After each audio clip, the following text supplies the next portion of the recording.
What's going on, fellas? Kind of improv in a video for the day. I'm gonna throw in here some of my events training from yesterday.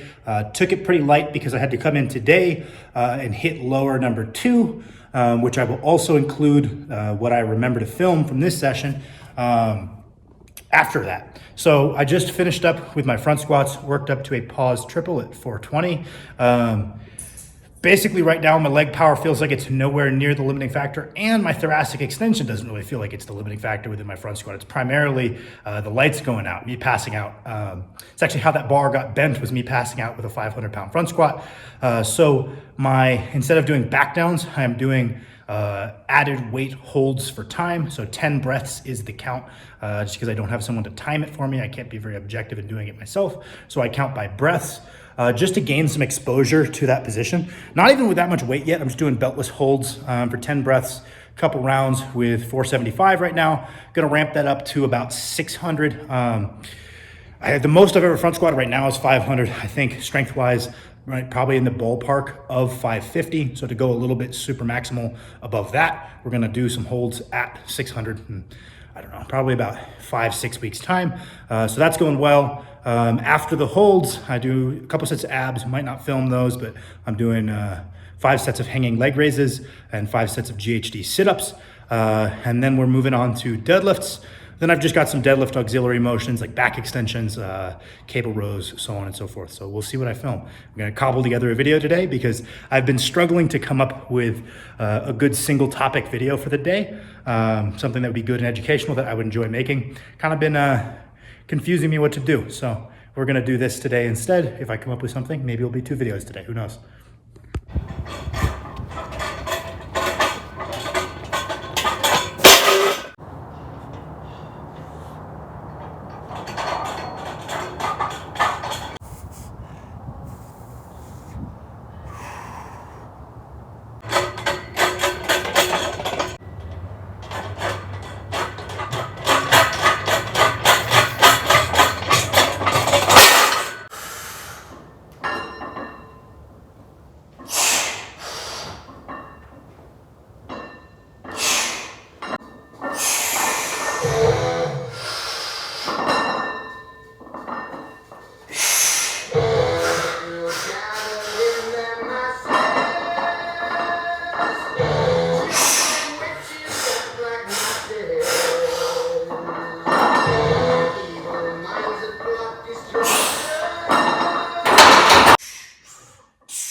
Good golly, Miss Molly.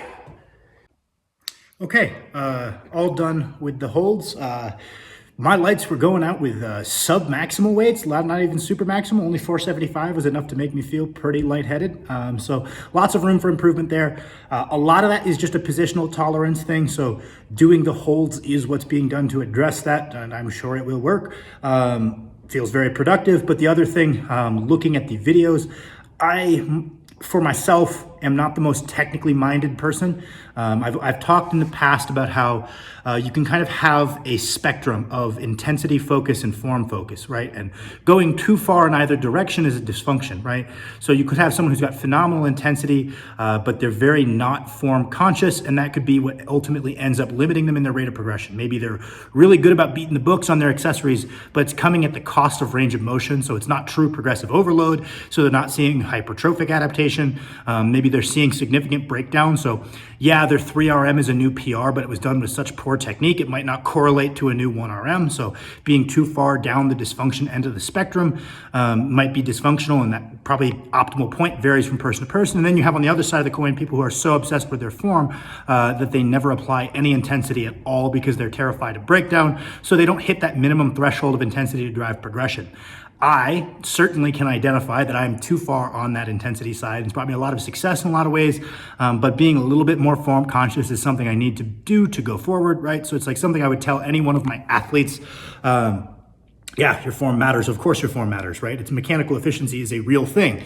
Even if we know there's no optimal form, mechanical efficiency still does exist.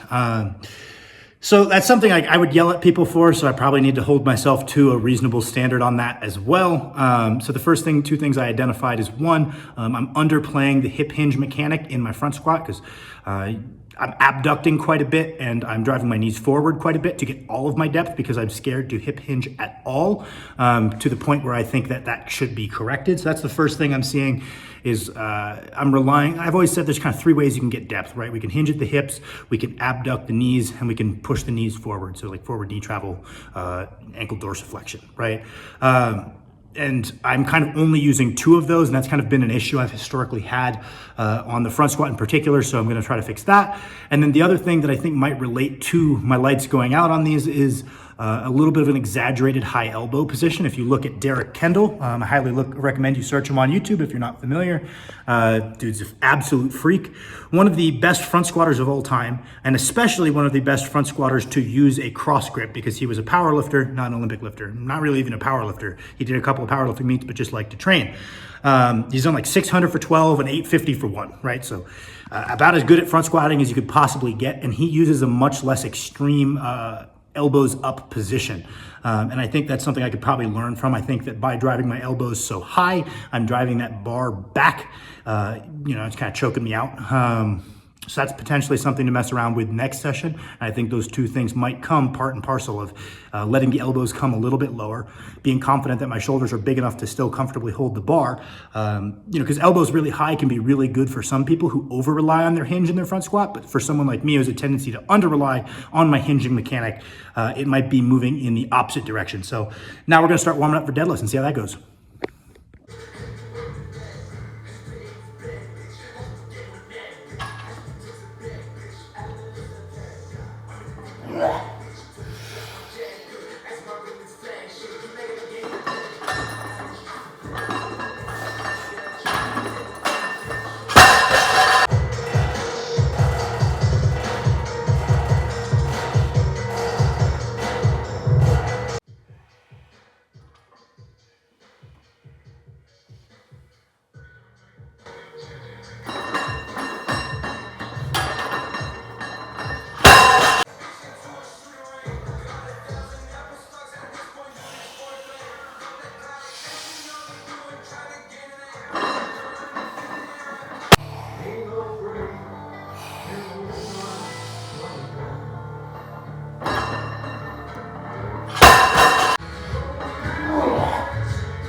All right, finishing up. I did my rowing, got I believe 4 work sets in the higher rep ranges, just because it's always felt productive for me. I've got back extensions as my posterior chain hypertrophy type work, doing a couple of higher rep sets on those as well, as I found for myself at least, higher rep set seems to get the job done a little bit better. So kind of that 12 to 20 range, hitting a couple of work sets to accumulate some volume, because my approach to deadlifting itself is quite low volume.